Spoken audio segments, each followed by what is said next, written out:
Hello, my name is szaboalexandru, aged 30 and a citizen of Romania. I am a victim of psychotronic torture and a victim of gang stalking by a part of England's population, including its myriad of immigrants, and the majority of Romania's population, statistically speaking. Psychotronic torture, also loosely called remote trauma-based mind control, means the torture and manipulation of the brain, nervous system and consciousness through the use of classified technology that deploys by satellite grids or other relays, electromagnetic waves or other energies to directly read and latch onto your brain's unique electromagnetic fingerprint, thus putting you in this non-consensual 21st century MK Ultra project, which is a 24/7, no release until death or suicide torture program. Implants could be used as well.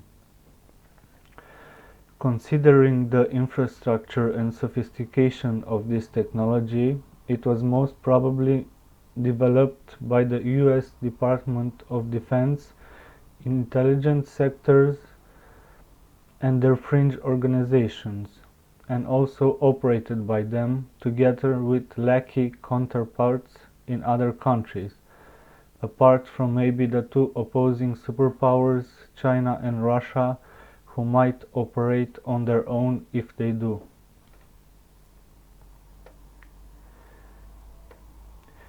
Gang stalking, in my view at least, is a specialized form of persecution aimed at victims of this torture, and it can be described as organized hate that conspires and systematically pursues the destructions of the victim's sanity, will, and life by covert, malicious psychological techniques. In my case, it has grown to the point that it was done openly and loudly in public. The more numerous they are, the more casual, arrogant, hateful, aggressive, and collectively evil they become, receiving validation between themselves and the silence of any who may oppose, since this crime against humanity is not recognized and reacted to by the moral and lawful bodies of the world for whatever reason, though it is surely known. My particular torture consists of the following: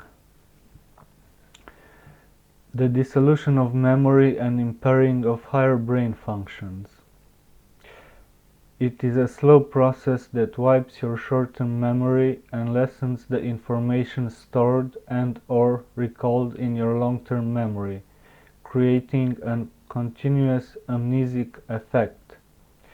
The capacity for reason, critical thought, emotion, imagination, and internal dialogue also dissipates. This is done to neutralize the victim and make it susceptible to induced hypnotic states. This is called menticide, the killing of the mind, and it may be irreversible brain damage. The damage is maintained by the constant directed energy streamed to the victim. For an unknowing victim, like I was, this process might be felt as an Alzheimer's patient progressively losing himself, as best I can say, as there is no real comparison to anything. This is my main torture from which everything else is derived. Monarching. Monarch was a sister program of MK Ultra, designed to condition and control victims by trauma. Now, with the current technology, I have been conditioned through mood manipulation and facial expression manipulation without my awareness for several years in an isolated environment, Since my torture became overt 5 years ago, I have been more able to be conscious of my mood, but the torturers, or handlers as they are named, started to torture me through forceful facial manipulation, such as grinning and laughing at any time for any duration. It is very painful, mind-disturbing, and cannot be resisted. It is the most frequent physical torture used on me. Voice to skull, or V2K. This is the ability of this technology to transmit sound into your auditory system as well as receiving your voice or your surrounding sound. An artificial tinnitus is also heard constantly along with the voice to skull, and it is used to entrain the victim's brain to the torture. The volume can be increased to a deafening degree. I've only had a couple of V2K voice transmissions from my handlers. Apart from that, I have had a loop of high-pitched, fast-repeating robotic voice that says die, die, da-da-die, die, die, accompanied by the tinnitus in my ears, since my torture became overt. Body manipulation. For me, this is mostly jerking, contracting, and tensing of limbs. Pain. Organs and muscles can be hit like a punch or get a sharp pain. Irradiating. This is a type of torture that is like a sickly fever that overheats the body and especially your head. It cannot be cooled off and it can last for months, as it did with me. Nervous system cutoff. During prolonged and hard torture, the handlers can make me near catatonic, where only faint thoughts of your body remain. Thinking of a body part like the foot, arm, or head will make it bob, as long as your focus stays on it. Sleep torture. This is done so the brain doesn't have the opportunity to heal and rest. Before sleep, they create itches all over the body to stress you until you are asleep.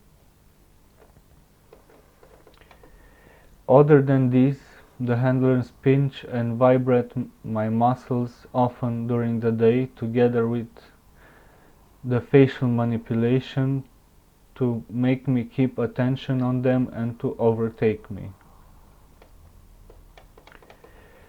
Combined, this torture traumatize and madden tremendously until you can become unresponsive and bedridden, or on the other hand, unstable and violent. Pharmaceutical drugs and sedatives work only slightly against it, no matter the type or amount. The same goes with any external stimuli.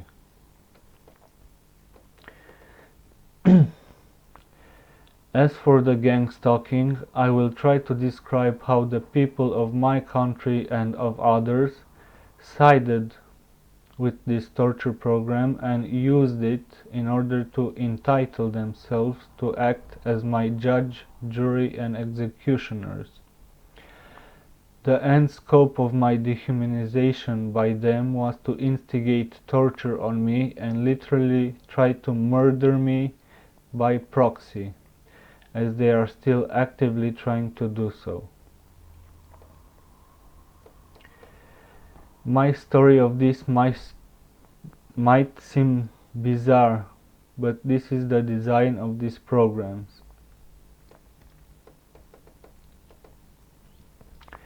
For future reference, I will have to start when I was 17 years old. I lived a somewhat normal life in a small city in Romania until I reached that age. However, I began to lose touch and soon I was ostracized by those around me. I flunked my high school year and my then girlfriend left me. It was only after this succession of events that I realized what was happening, and in a moment of nerves during the summer vacation I crushed a glass between my hands and the bottom edges slit my wrists badly. I was sent to the hospital for stitches and later committed by advice for the first time in a psychiatric institution.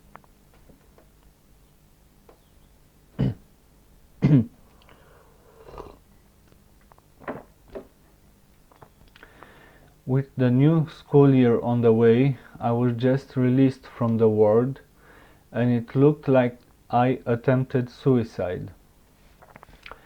I was mentally crashed, but I don't want to get into any more details as to why.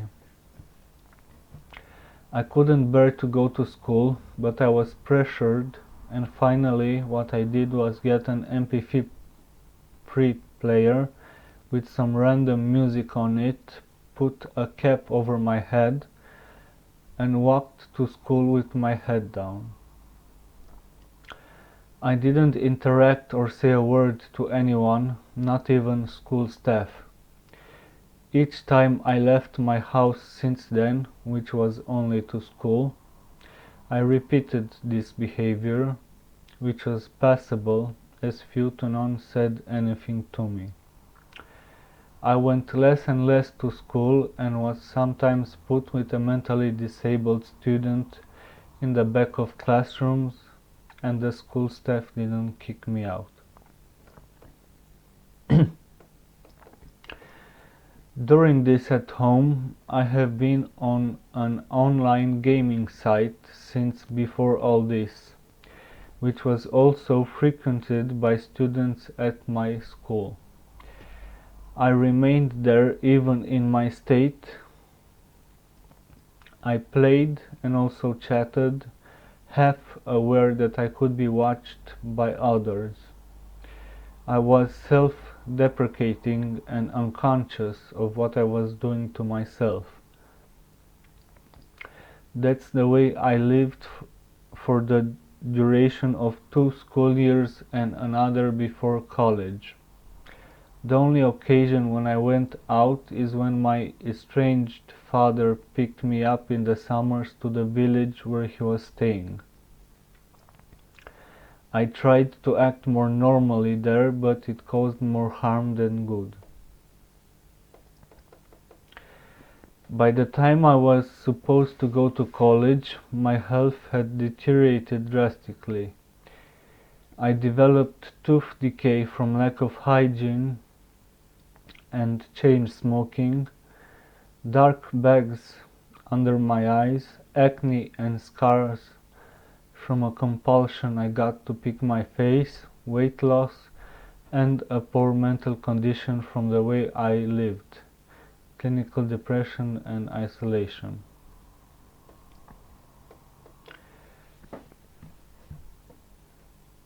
I went to college for a few months before leaving and not returning for the second semester. It affected me because it was my only chance to get away from the agoraphobia I had at home.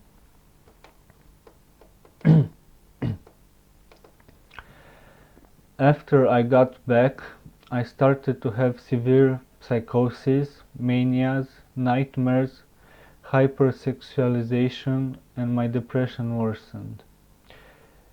It is while at this age of 21, give or take some time, that I think my torture began, so I couldn't say where my own mental problems ended and the torture took hold. A year later, I was forcefully admitted in a psychiatric ward as a result of this. I never discussed with psychiatrists or psychologists and just awaited release from the world, continuing to live as I have. I played video games in dissociation to escape the horribleness my life turned to, but that didn't solve anything. Once I returned to that gaming site that I was originally on and played a game, only to have a former bully of mine log in and insulting me finally, showing that I had been indeed watched.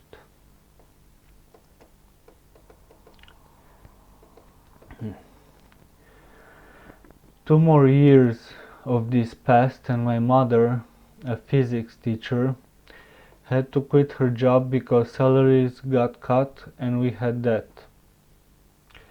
So she got a job as a caretaker abroad and I remained alone. From here my condition worsened even further. I was definitely under torture and monarching by now, which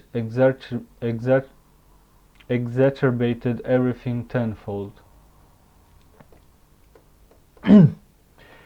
I lost more weight and was half of the normal ratio at my height. I barely walked from weakness to the store for food, and I did it rarely. My appearance was unrecognizable to my former self. I kept staying on the computer, but I eventually ripped it apart, unable to take it anymore and of what I had become. After that I hurt myself every day, usually punching the sides of my head with my fists until I went numb.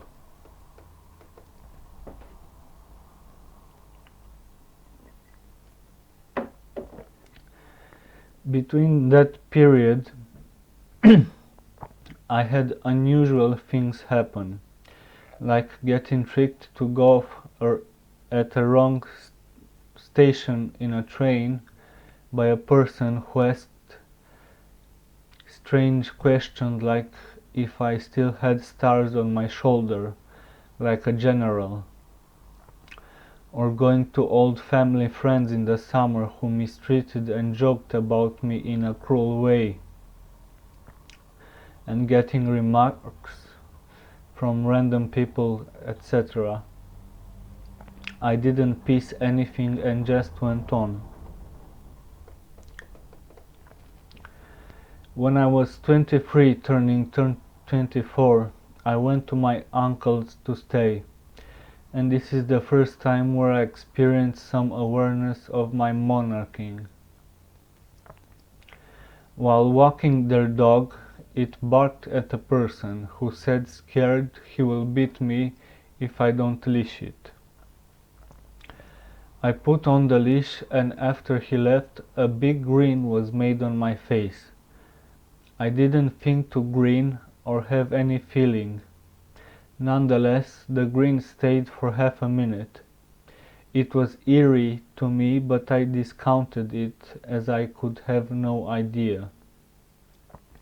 I stayed a few weeks there and left as I couldn't bear to live with them.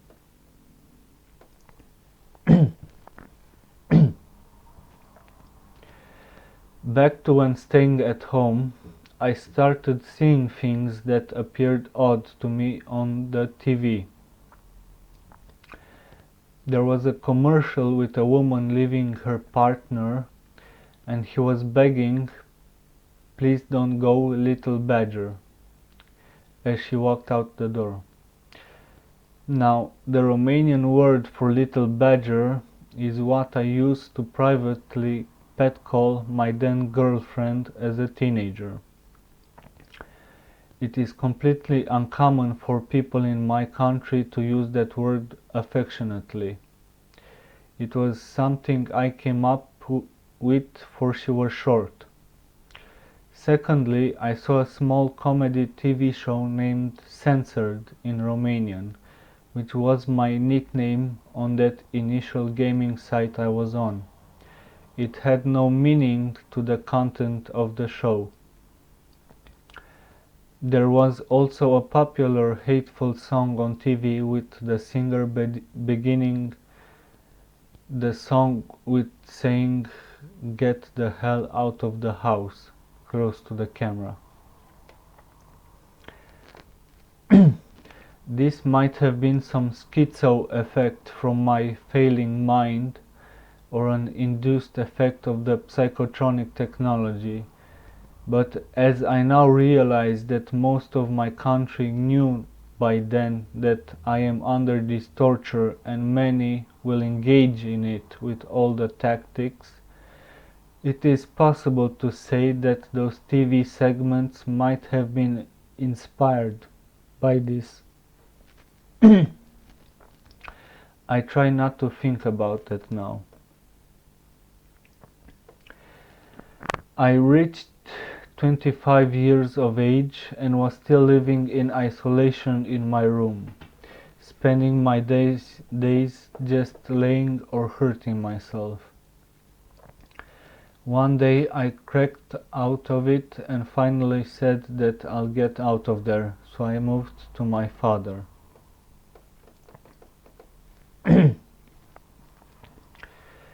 It is there where the gang stalking began.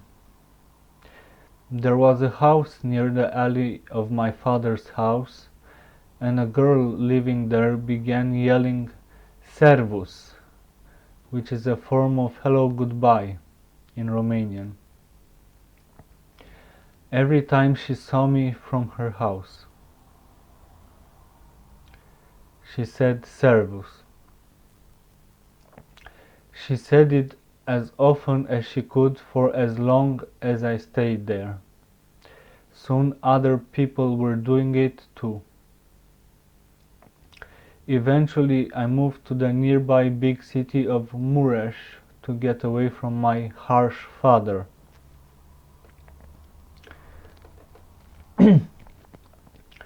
Now things were really happening to me. No matter where I stayed, or how friendly, polite, and helpful I was, I got kicked out unexpectedly after a short while from every rent. After a few rents moving around, strangers started saying "Servus" to me on the street and in every place I went to, more and more. By my fourth rent in just a couple of months, I couldn't walk in the city without hundreds of people saying "Servus" to me, or calling me "Professor" now and again. Some would say "Salut," a more respectable form of hello, just to confuse me and let me know that "Servus" is bad intent, if it wasn't obvious enough.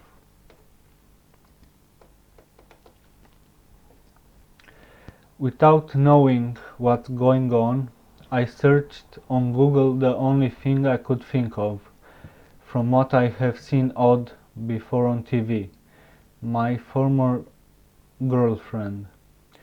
What I found was an empty Facebook profile with some pictures and a LinkedIn profile which depicted this person as a music lyricist collaborator with dozens of famous pop artists, rock bands, rappers, etc.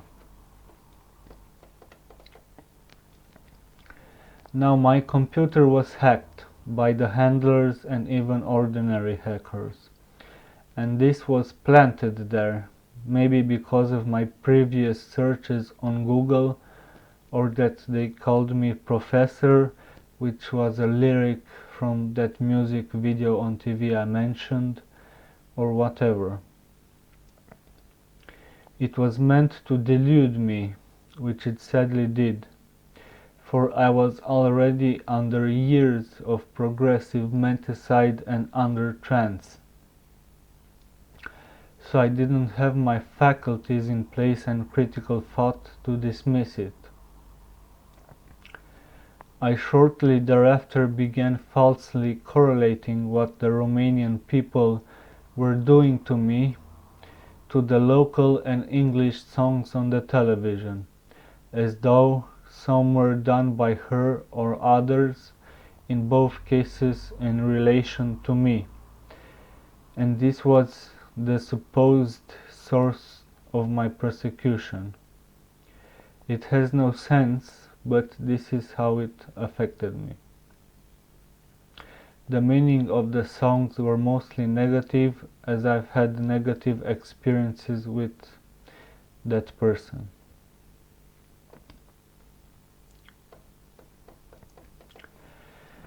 Finally, I was kicked out from my fourth rent, and after living in a motel for a few days, I moved to an abandoned industrial building turned into a hostel for the poor.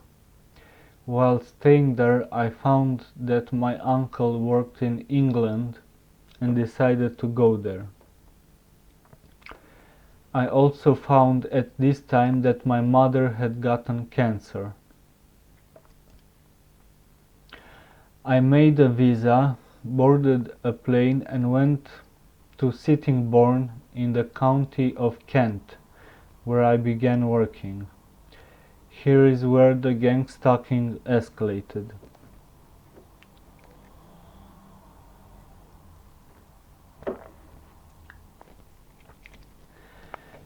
I don't want to reproduce the degrading insults received, but I have to a degree from here on.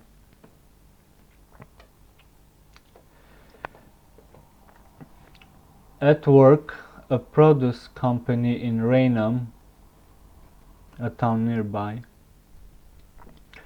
people started to do repeated gestures to me, saying the same servus and saying other things as well, like, he upset too many people, he has to die, or you'll be in a body bag. They either said it in first person or in third, as you're not even there. When I went to a pub, a bar, or something, the same happened. People saying while looking at me that he's a liability, he has to die, and so on. In shops or other places, I would also get servus or remarks or insults from British or other nationality people.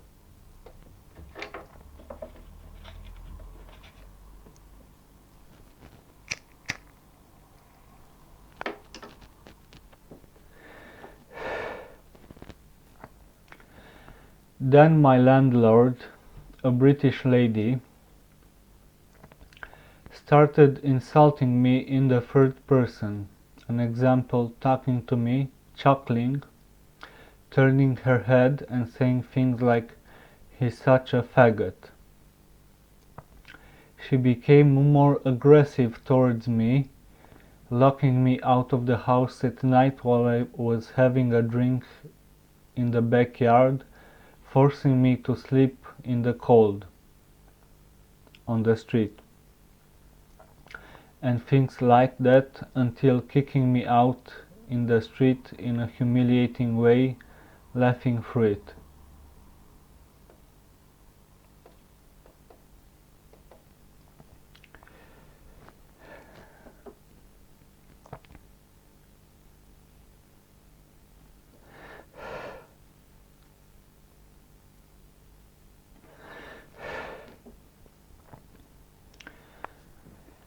Before continuing, it would be better to say what has and is actually creating this. First off, the torturers caught wind of me all those years ago by some insight and found an ideal target, an isolated poor person with no family or friends already branded with mental illness and mocked by the surrounding community. They did an infiltration, a psyop, a psychological operation, to a probably pre-existing hate base, and showcased somehow that I am under this secret torture, and maybe gave guidelines on what to be done to me, as what the gang stalkers, ordinary people, have and still do to me is precise and scripted, even if they later change what is said and done by their own. This was done in silence and spread around until I found out and let known of them. A concocted profile was made for me, consisting of twisted information and slander to instill maximum hate of me to anyone transmitted to, as they are pitching something in order for this proliferation to work, with communications and instructions of what to say or do to me, and justifications and rationalizations of why it should be done to me. Pictures of me are also included so I can be recognized by anyone. This profile and its updates were and still are spread through some kind of social media, instant messaging, and word of mouth. How exactly I do not know, only the scale it has reached. The key factor is me not being able to see any of this, just be on the receiving end of it.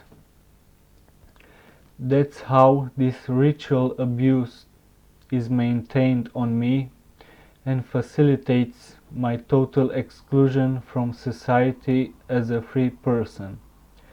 For I am as much of a hostage to them, the gang stalkers, as I am to the torturers themselves. Although I am a hard target of torture in this program, I consider that the societal coercion to engage in this torture is also a prime objective or interest of the handlers, in which I am the patsy.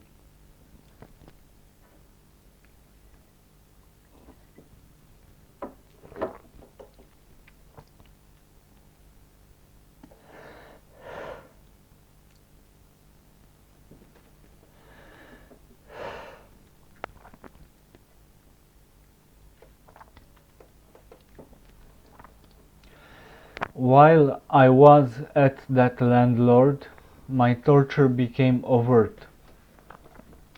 It started with electric pinches in my body. Then one night, when I missed the last train from work because of what was happening to me, I sat behind the station to wait the night, and I had my first voice-to-skull transmission. I don't remember it fully, but it said in a robotic voice in my ears, "You little scoundrel, etc. The world will be as one. Die." Then it looped, "Die, die, did die, die," continuously from thereafter.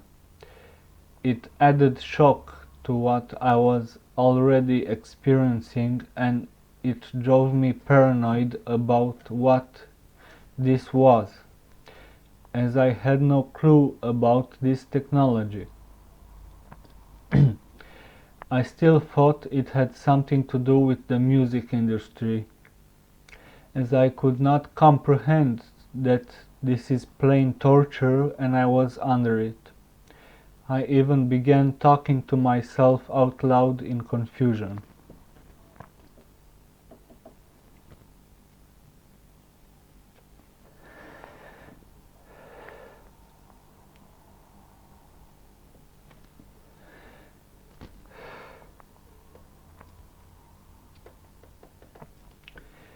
So now I was homeless in the streets with little money.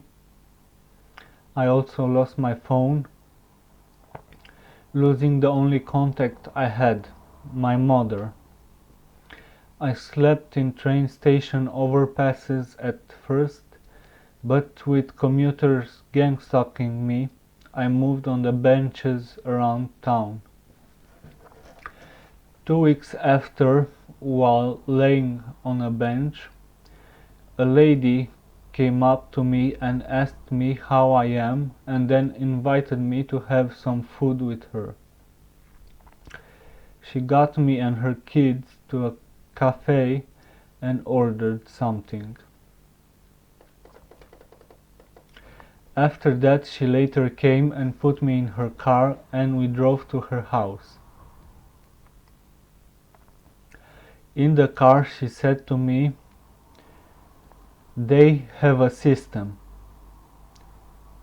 She paused and then just chit-chatted and played some gospel music, as she was a Christian. We arrived at her house and stayed a bit. Then she, her husband and their kids made a circle prayer for me and gave me a Bible.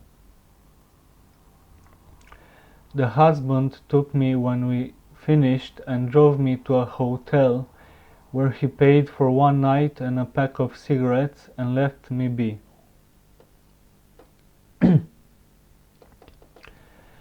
That lady was the only person that ever tried to warn me about anything, but I still don't know what she meant about the system. If she had good intent, I now see what she was risking for this, for then I was out of mind and in a trance state.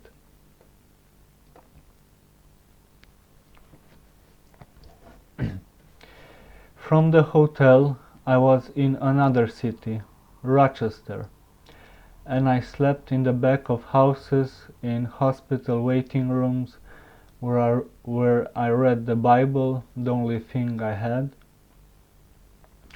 until I found an open garage of an apartment building.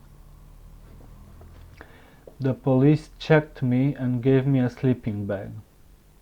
Another lady from this building, who was a social worker, sometimes brought me food and clothing. Later, an ambulance was called on me and I was sent to the hospital. Then social services took me to a hostel and said they'll try to get me social housing, though I don't know how, since that's only for the British usually.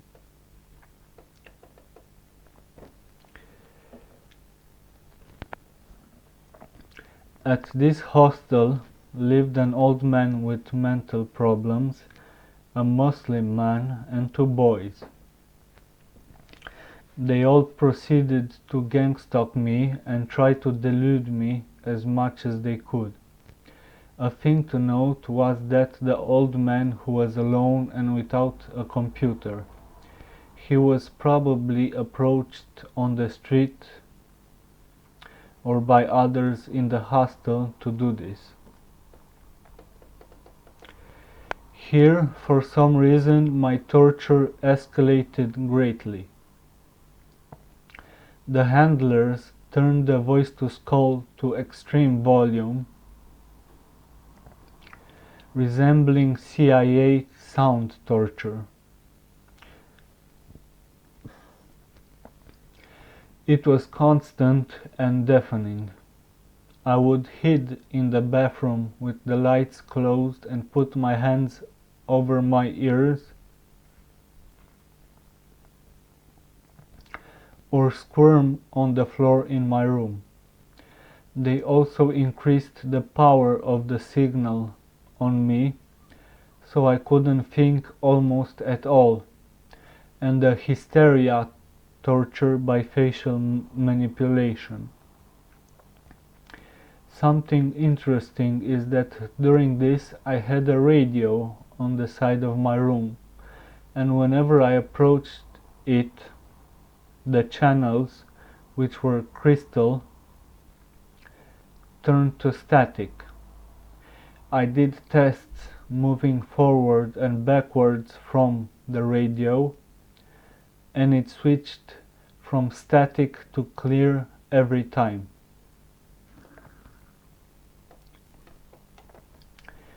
My gang stalking also increased, with examples such as asking an entire taxi line where was the local church shelter by name, and they said they didn't know, brushing me off.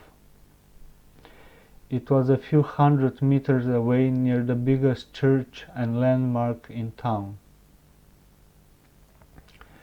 When I ordered a coffee at a place, the waitress came up to me, leaned over, and said she spat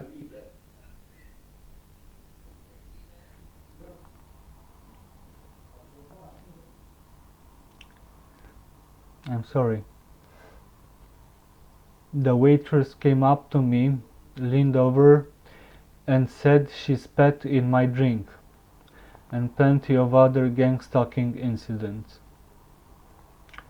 I won't enumerate the rest. I tried going to the hospital to get medication because of the torture, thinking it would help me.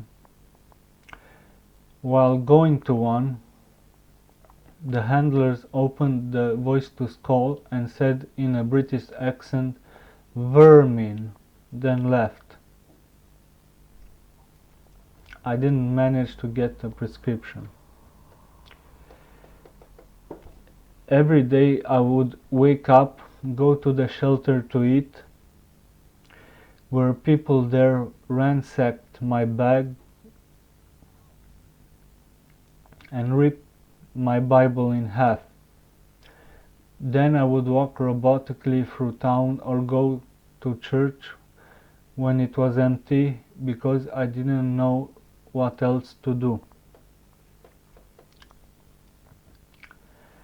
I began to break down, and when the old man was harassing me once, I head-butted him to the ground from stress,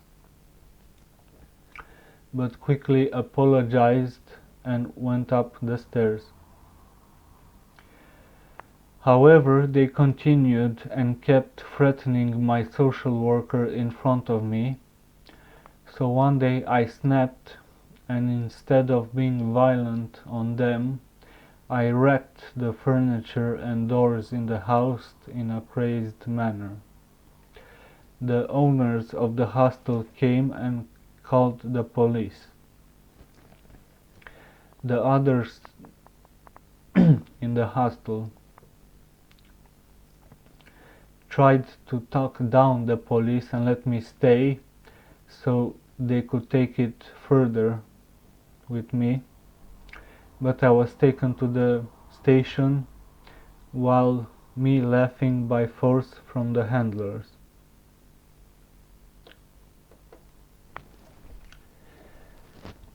The owners didn't press any charges, and I was locked in a cell overnight. In the morning I was given water and food, as I was malnourished since I stopped eating in the last weeks at the hostel, and some social service asked me to go to a hospital to get help. I couldn't judge anything and I went.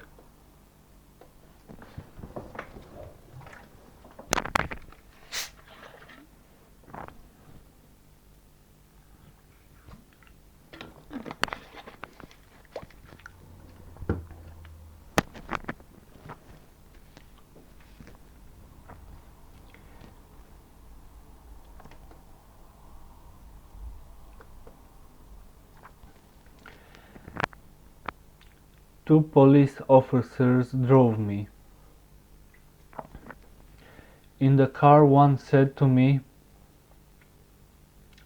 "No matter where you go, we are going to have the last laugh."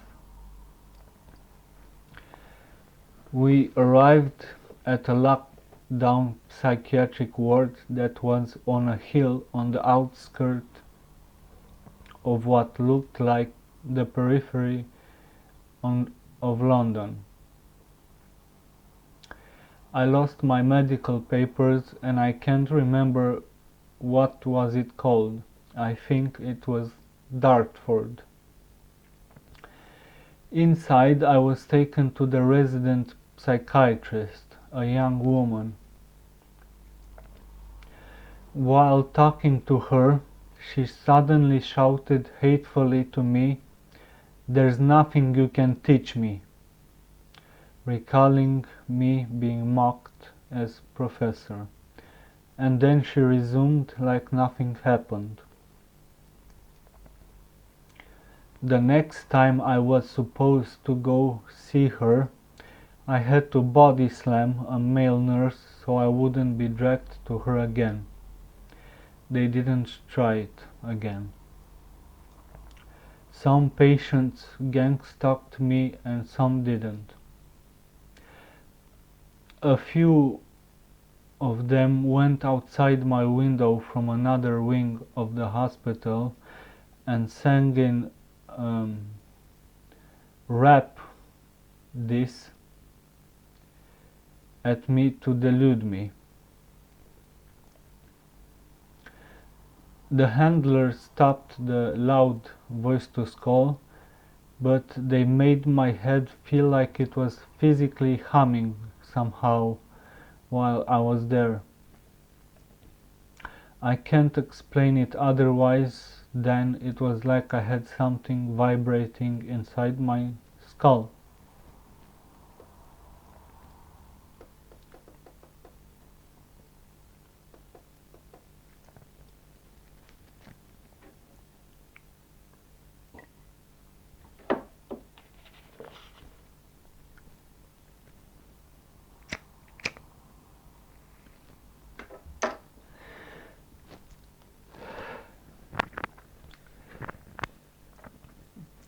I stayed there for a couple of weeks, then was transferred to the Medway City Hospital ward. Here most patients and staff left me alone. After about 2 months, I was taken by some kind of social service sponsorship to an expensive private clinic in Brighton called Elysium to be treated.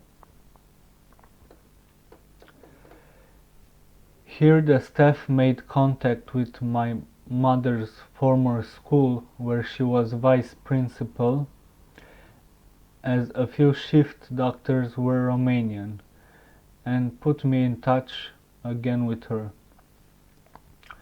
The patients stayed distant from me until they slowly started gang-stalking me, to the point where we were having breakfast one day, and after me trying to say something pleasantly to an older lady at my table who seemed distraught that I talked to her, one other patient saw and shouted, "What's he doing?" Then all patients, about 15, started a slur of loud insults, including saying, "He's probably trying to teach her something." Again the professor thing. Or, "I want all the singers to know you're a fake," by a boy. This was a line to delude me, as my delusion was known, and the gang stalkers tried all the time to keep me like this, crazed and confused, diverting me from what they were actually doing. After that, the lower staff and the patients of the clinic insulted me every time they passed me by, with threats such as, "This is what will happen when this thing gets cold," again trying to delude me to falsely assume that in relation to music, or whatever the thing was.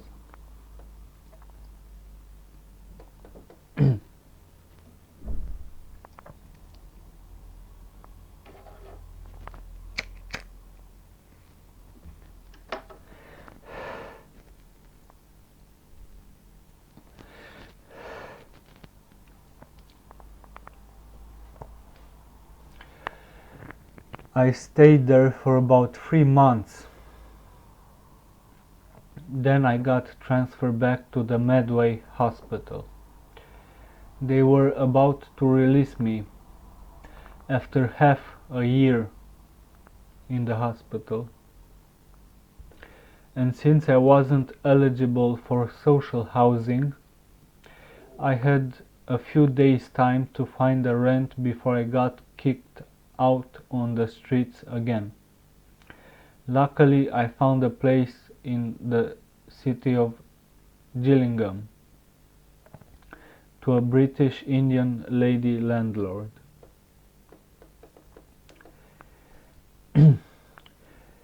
She had other renters who also gang-stalked me with the usual routine once I arrived there.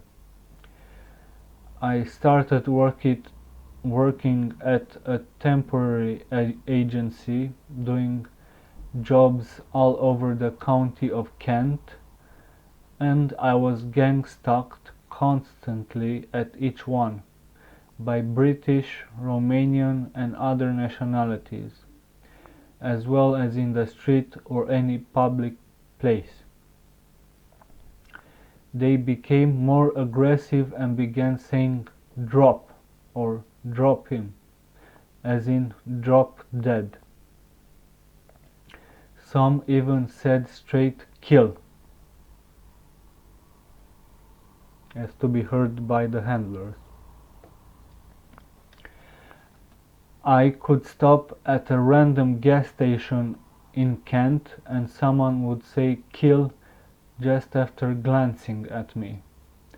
They would also often say that it's perfect, or whisper in my ear at work trying to speak to the handlers we're on the same side, and things like that. When I was driven to work by coworkers, they would short brake the car and in the push say "Servus." Such situations happened more and more frequently, and I could do nothing about it, as negative reactions and lowering to their level is what is expected.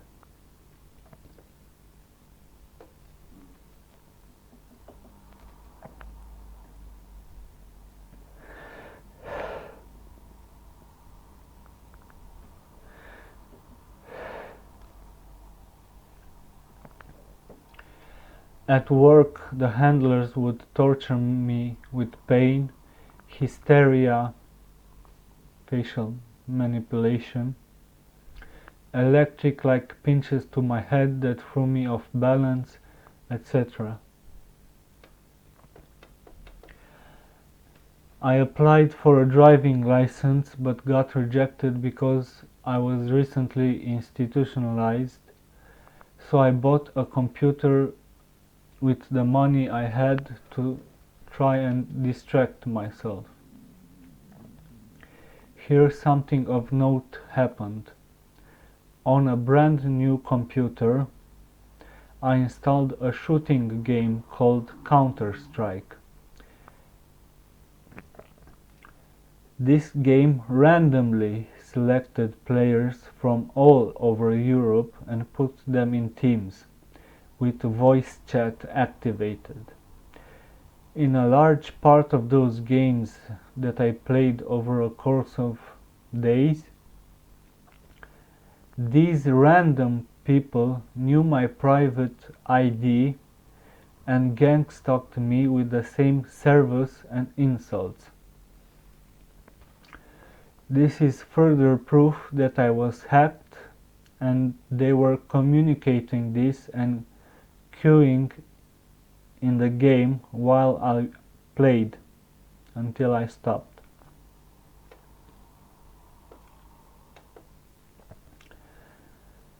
I tried working like this for a year until I couldn't anymore and decided to go back to Romania to get a driver's license and qualification so I could have it easier. It is when I returned to Romania that the true horror and magnitude of my torture and gang stalking unfolded.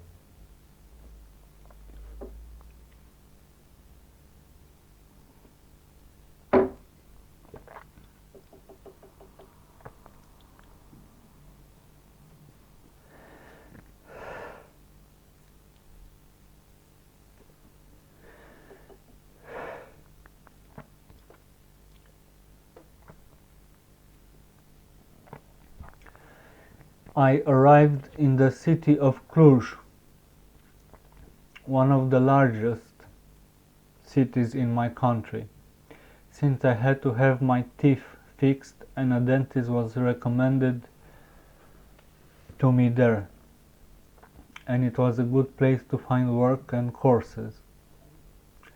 I got a rent in an apartment building block in a dense area near some colleges, and I began going to the dentist, a gym, and looking for a job. When at the dentist, the assistant to the dentist started saying servus every 10-20 seconds through all of the appointments, while the dentist didn't say anything. It was something done to me before multiple times in England while at work and such. Just repeat this word ad nauseum to condition me negatively in a cumulative way. At the gym, people would ask me to spot them on their workout, and when done, they said drop or kill in English, though most don't speak the language there. It was also a common tactic, among many others, to take advantage of kindness or to appear kind, then say their line or insult when responded to by me. On the street I was getting gang-stalked increasingly more.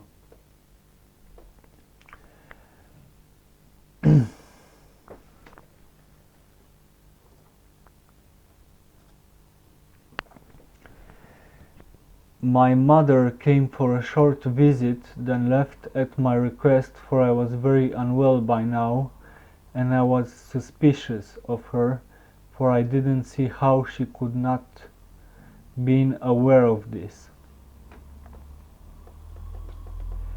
One day I woke up and something happened to my voice to skull.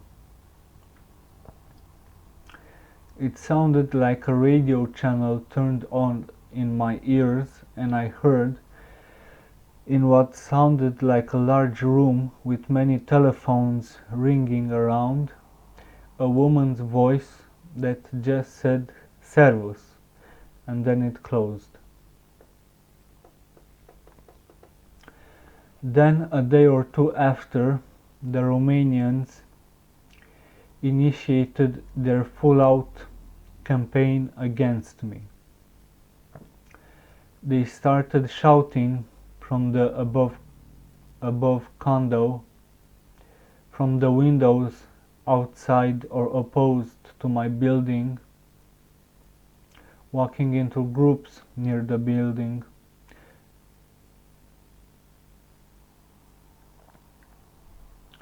Things like drop fall, fall, which I think was just a confusing term to delude me from what they were doing, referring me to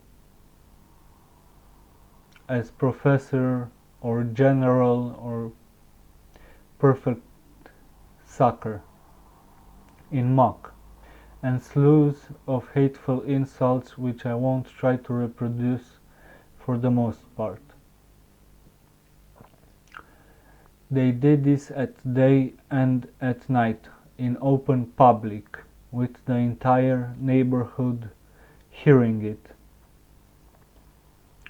When I walked outside anywhere, on the street, in parks, cafes, shops, they were chanting in unison sadistically various insults whenever I was in their proximity. They were taught and coordinated by communication between them, by the means I said earlier, to do this to me, as the tactics were even, precise, and it was made to drive me to the breaking point.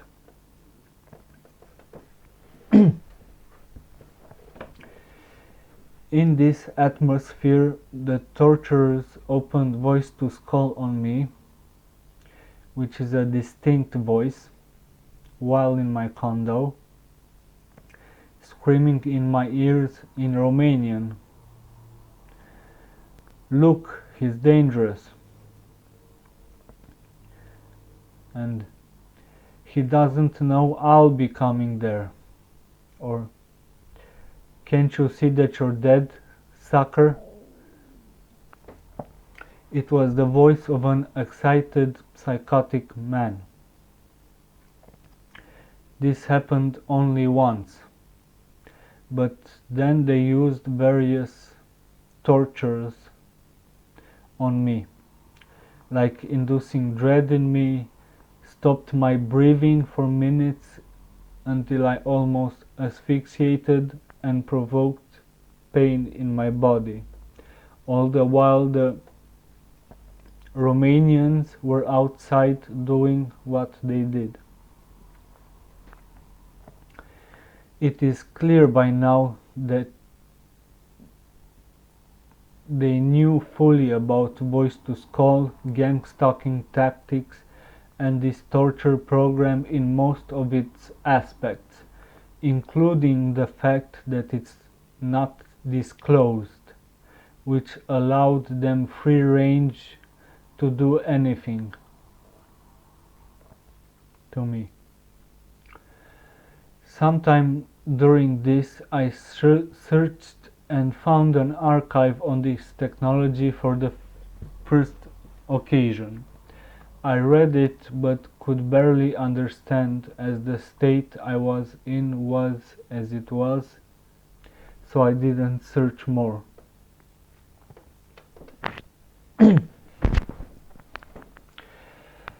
After a week of this, the torturers did something else. They put a mixed playback of what the Romanians were shouting until then in my ears, non-stop at high volume for days. Because the sound was omnidirectional and I was already in shock, I didn't realize it. I became maddened shortly after. I broke the windows in my condo,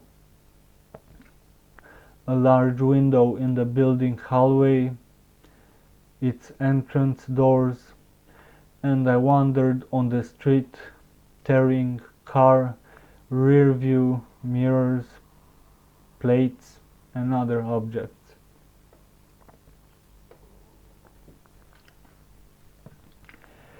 I was eventually stopped and called the police on me, under the motive that I was acting strange on the street.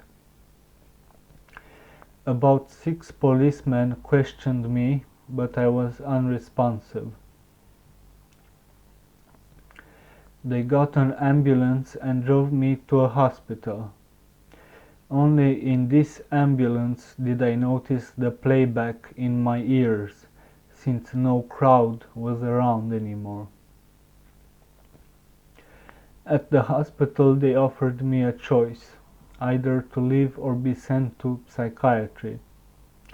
Since I was in shock, I didn't respond and they drove me to various facilities for checks before putting me in a ward. Part of the personnel in those places did the same insults and threats about what they were doing while moving around and examining me.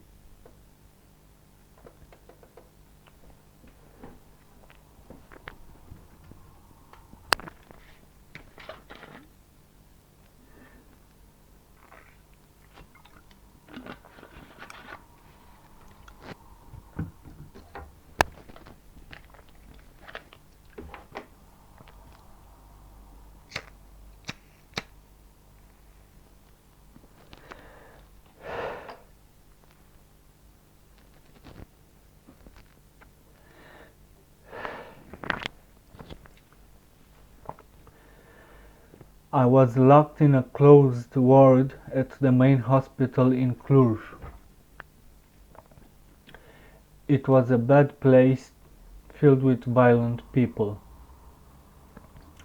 They wanted to inject me with a large syringe of Valium and I refused. So they strapped me on the bed as I was resisting, but then a patient punched me in the ribs, so I stayed quiet, and so I remained a day or two. The torture that I experienced left me twitching like a dysfunctional robot in the bed for weeks, and the psychiatric staff, which was the head of the section, and about 10 other trainee residents who followed her to take notes and help her, saw that and surely passed the information about the effects of their campaign along to the rest of the Romanians involved.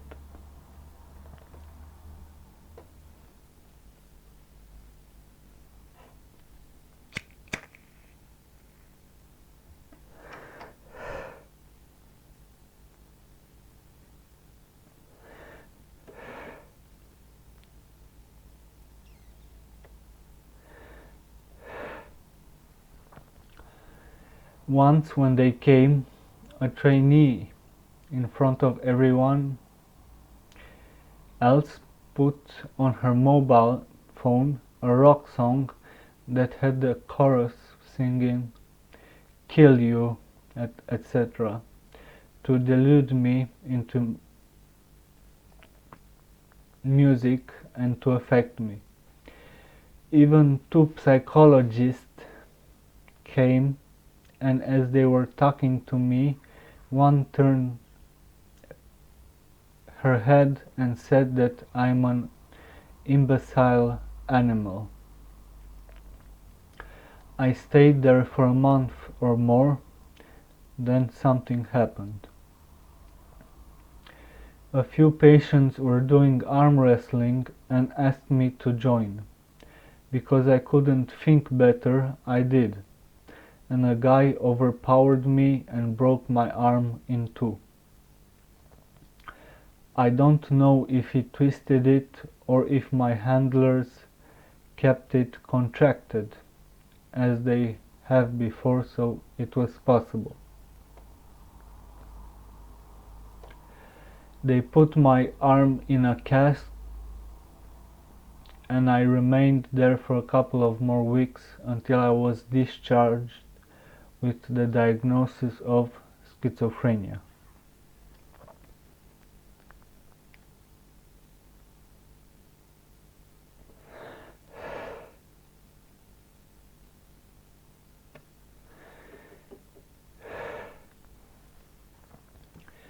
My mother picked me up and took me in the one place I didn't want to be, my hometown.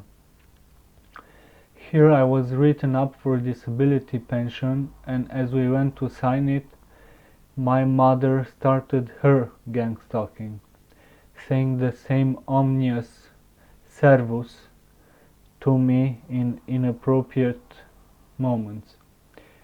However, I expected this by now, but it was still unsettling.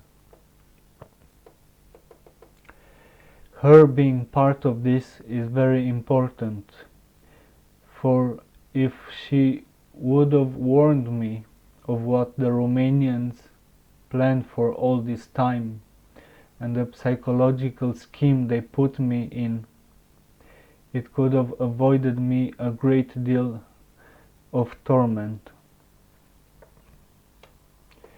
Later I was taken to the hospital as my arm wasn't healing, and of course I needed surgery, for it was split in two. I stayed in the house and didn't leave unless for buying food, as my mother worked abroad for 1 month and returning for another. The gang stalking continued and became gradually more sadistic. People would scream, "You are a zero," outside my building as they passed by. They started spitting in front of me when I went shopping, or walking in my way so I would step aside and insult me then, something that the English did too.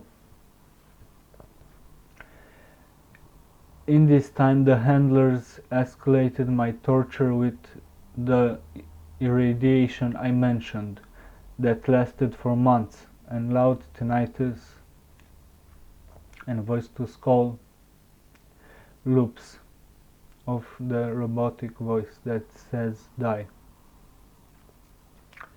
I became bedridden.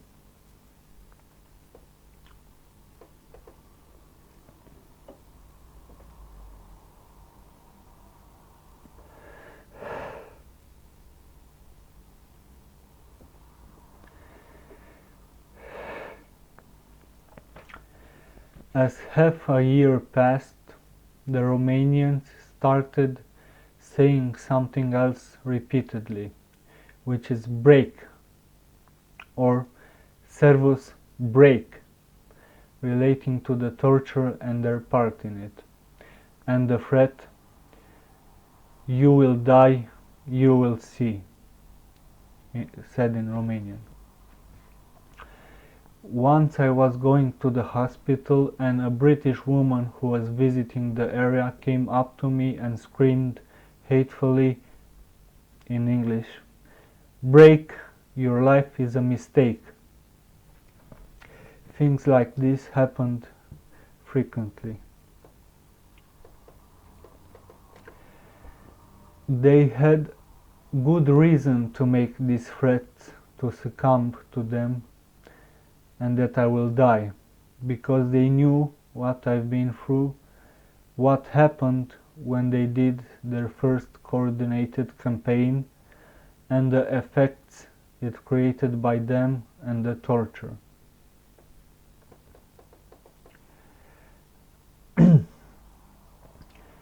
I haven't researched more about this technology as it seemed pointless and I could barely think. I couldn't even watch TV, read a book, or play a video game to distract me, as my brain was turned to mush by now. The handlers made it so I could not feel any kind of pleasure or pain relief. The torture was so extreme that it took every little sanity that I had left, living every day in derangement.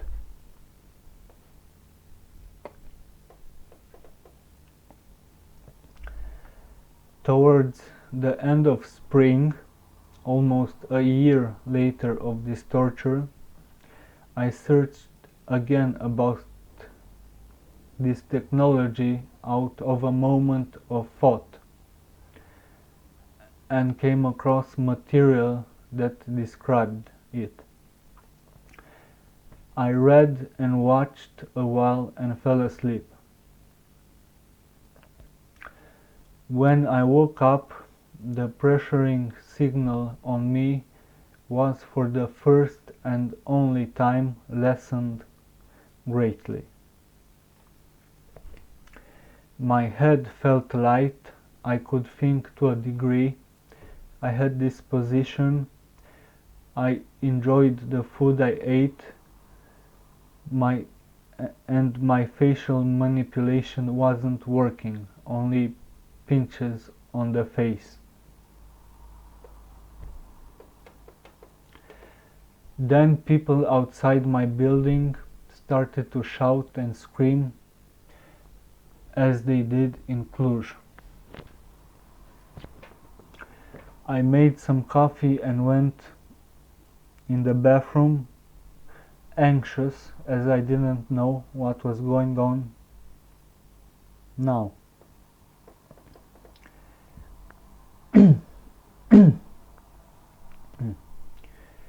It was a false hope trick. After an hour or two, the signal went back in the zombifying strength and the handlers tortured me, hitting my organs and facially manipulating me to force grin and laugh. They knew the Romanians were coordinating again, for they have the means to monitor their communications, and that's why they did it.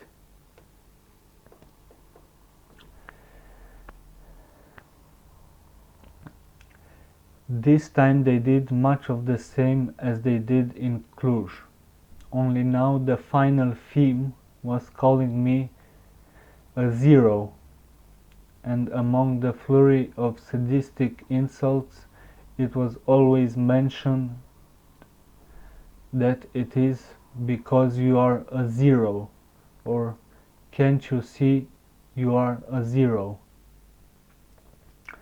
They were trying to kill me in this manner, shouting that you are a zero, you will be forgotten, meaning after I died they would sweep me under the rug and everything that has happened to me by them.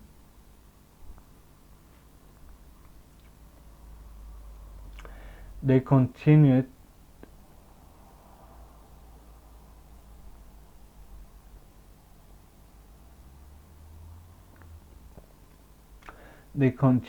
this at day and in part at night for weeks on end. Neighbors and others gathered at a bench outside my window daily, or young people stayed in group circles around and did their hate shouts and chants or forced dialogue in which they know you can hear them, and do one-sided conversations where they answer for you. And at night they would gather in an apartment near me sometimes and do the same. If I went to the window to look at them on the bench, they would smirk and give me the finger and continue. Or if they were a large group gathered, they would move behind the block when they saw me and return once I went away from the window and go on again. In the street and in shops, they were very aggressive, loud and direct.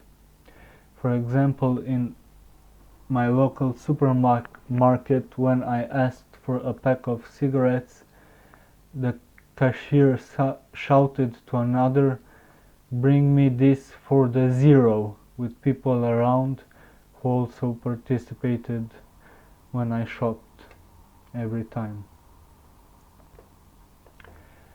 I couldn't bear it So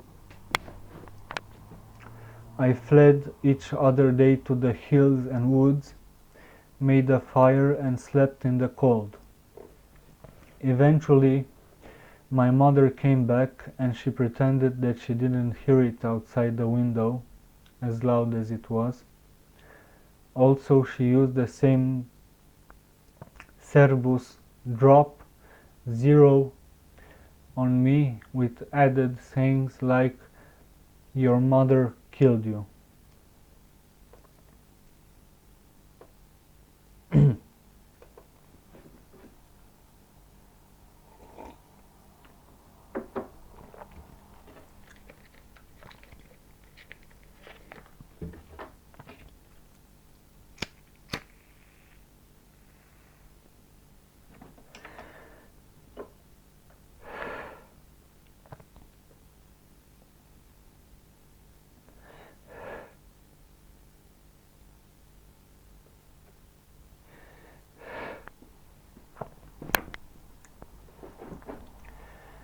I had to have my rod removed from my arm, so I went to the hospital for surgery. In the day spent in the waiting bedroom for it,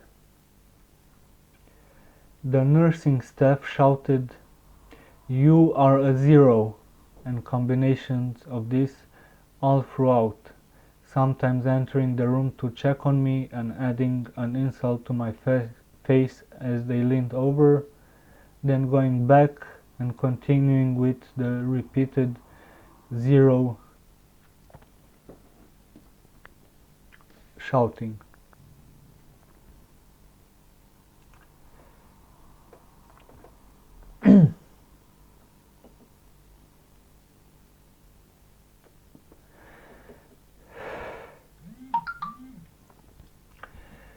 When I had the surgery, something happened. The anesthetic given to me disrupted the effect of the signal somehow, and I woke up screaming out of the top of my lungs and crying, which I haven't been able to do for years, right when the stitching finished.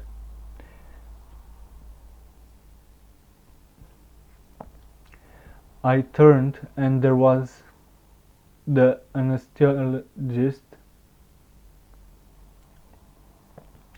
who, when she saw me like this, said, "Those who provoke pain have the role of the boogeyman," or something to disturb me as I was like that.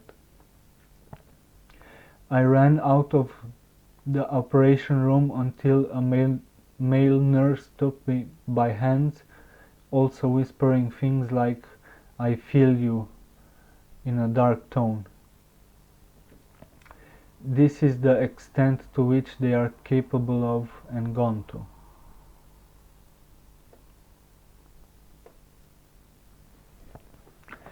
I was taken back to the bedroom where the signal took hold, and I became blank and unresponsive again.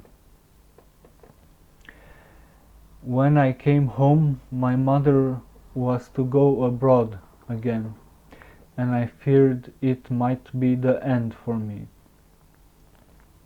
I asked for a notary to make me an organ donor, but it's not custom there, so I couldn't. And I got a puppy dog for company in these hours. The campaign simmered down, and I would try and go out in the woods with the puppy at day or at night on the street. After 2 months, I realized I couldn't take care of him given my condition and gave him away. Shortly before and during my time with the dog, I discovered communities of people in my searches on technology calling themselves targeted individuals. As I tried to read more, I also listened to talks on web conferences about this subject, at least to see if there are any similar symptoms to mine, even though the nature of these conferences didn't serve me well mentally. The torture still went on, and I slowly turned to alcoholism to cope with it, as now I had, and still do, chronic brain pain. I asked my mother to come with me to England, for I couldn't survive by myself, but she refused. So I stayed like this for another year almost, constantly in torture, isolated, with no ability to distract myself, and gang-stalked every time I went out.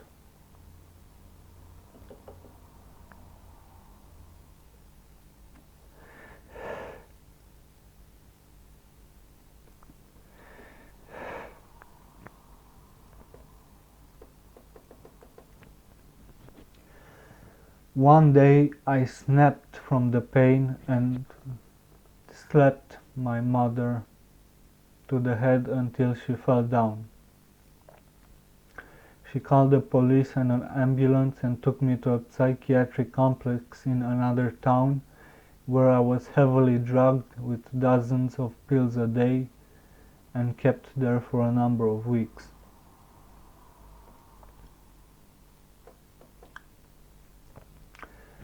With all the reading and listening I had on this program by now, I was still under the music delusion that I got put into in my hypnotic state years ago, and kept going by the gang stalkers.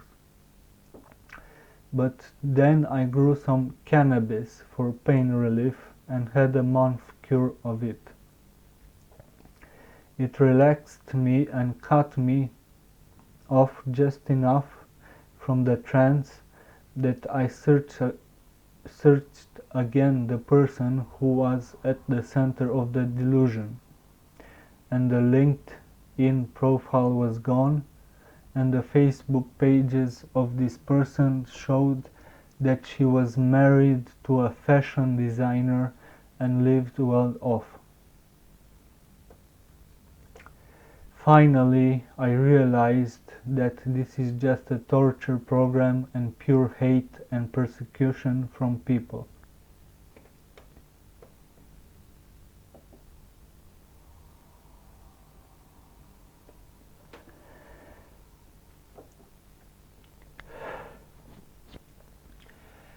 I stayed a couple of more months in my hometown until I convinced my mother to come with me to England, because in the end I had to have an acquaintance of hers leave me food at the door weekly, for I could not get groceries anymore from the torture and gang stalking. We moved in the county of Surrey, where we both work now. When we arrived, I immediately got gang-stalked in my rent by the tenants there, the street, shops, and other places, from people of all races, but now many Indians more than before for some reason, and at a large warehouse where I work by the receptionists, workers, supervisors, and management, where predominantly there are Romanians and East Europeans. First they said the usual servus, drop, zero, followed maybe by a shush or shut up, another commonality that they did and still do. But as I seemed unfazed, some switched to saying kill or servus kill, directly. After a while they are doing it a bit less, for the time being. I go through this every day, and now I'm in constant chronic pain and fatigue, with my brain damaged probably beyond repair. I don't know how long I will last, and my future is bleak from any perspective, since even if the program would shut down, which it probably won't, the gang stalking will never cease on me, and I will remain a hostage to this network that was created to humiliate, torment, and subhumanize me. I will try to stay alive as much as I can and not give in completely. This was a condensed make of the account of my torture, as I could only convey superficially what I've experienced in this short presentation. Thank you for listening.